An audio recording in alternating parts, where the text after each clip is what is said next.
श्री रामकृष्ण वचनामृत पुस्तक के प्रथम भाग से एक उद्धरण प्रस्तुत है। ये पुस्तक रामकृष्ण मठ नागपुर द्वारा सर्वाधिकार सुरक्षित है। श्री रामकृष्ण देव कहते हैं, दुष्ट जनों के बीच रहने से उनसे अपना जी बचाने के लिए कुछ तमोगुण दिखाना चाहिए, परंतु कोई अनर्थ कर सकता है यह सोचकर उल्टा उसी का अनर्थ न करना चाहिए। किसी जंगल में कुछ चरवाहे गौएं चराते थे। वहाँ एक बड़ा विषधर सर्प रहता था। उसके डर से लोग बड़ी सावधानी से आया जाया करते थे। किसी दिन एक ब्रह्मचारी जी उसी रास्ते से आ रहे थे। चरवाहे दौड़ते हुए उनके पास आए और उनसे कहा, महाराज, इस रास्ते से न जाइए, यहाँ एक सांप रहता है, बड़ा विषधर है। ब्रह्मचारी जी ने कहा, तो क्या हुआ बेटा, मुझे कोई डर नहीं, मैं मंत्र जानता हूँ। यह कहकर ब्रह्मचारी जी उसी ओर चले गए।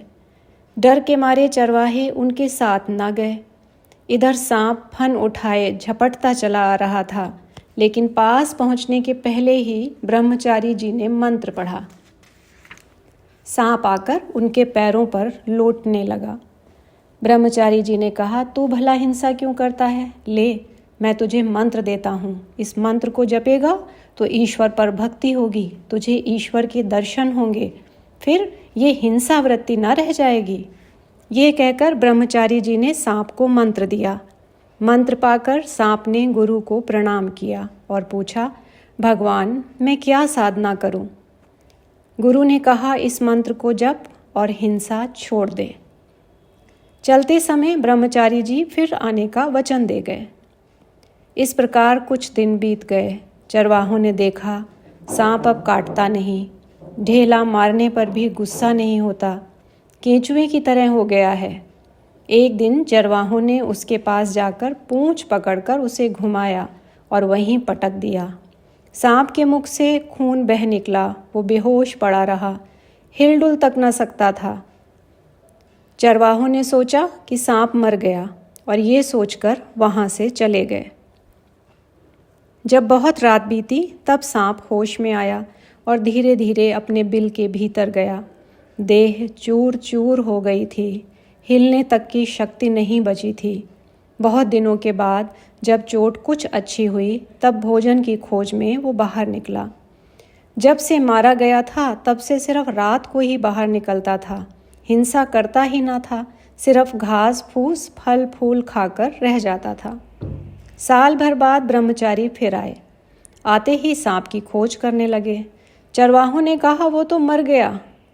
पर ब्रह्मचारी जी को इस बात पर विश्वास नहीं आया।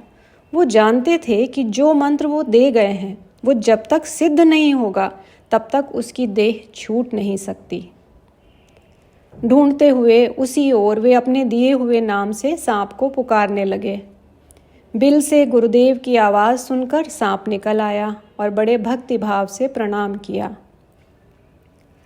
ब्रह्मचारी जी ने पूछा, क्यों, कैसा है? उसने कहा, जी अच्छा हूँ। ब्रह्मचारी जी बोले, तो तू इतना दुबला क्यों हो गया? सांप ने कहा, महाराज, जब से आप आज्ञा दे गए तब से मैं हिंसा नहीं करता, फल फूल घास पात खाकर पेट भर लेता हूँ, इसलिए शायद दुबला हो गया हूँ। सतोगुण बढ़ जाने के कारण अब वो सांप किसी पर क्रोध नहीं कर सकता था। इसी से मार की बात भी वो भूल गया था। ब्रह्मचारी जी ने कहा, सिर्फ ना खाने से तो किसी की ये दशा नहीं होती, कोई दूसरा कारण अवश्य होगा, तो अच्छी तरह सोच तो। अब सांप को चरवाहों की मार याद आ गई। उसने कहा, हाँ महाराज, अब याद आया, चरवाहों ने एक दिन मुझे पटक पटक कर मारा था। उन अज्ञानियों को तो मेरे मन की अवस्था मालूम थी नहीं, वो क्या जाने कि मैंने हिंसा करना छोड़ दिया है। ब्रह्मचारी जी बोले, राम राम, तू ऐसा मूर्ख है, अपनी रक्षा करना भी तू नहीं जानता। मैंने तो तुझे काटने को मना किया था, पर फुफकारने से तुझे कब रोका था? फुफकार मारकर उन्हें भय क्यों नहीं दिखाया? इसी तरह दुष्टों के पास फुफकार मारना चाहिए, भय दिखाना चाहिए, जिससे कि वे अनिष्ट न कर बैठें, पर उनमें विष न डालना चाहिए, उनका अनिष्ट नहीं करना चाहिए।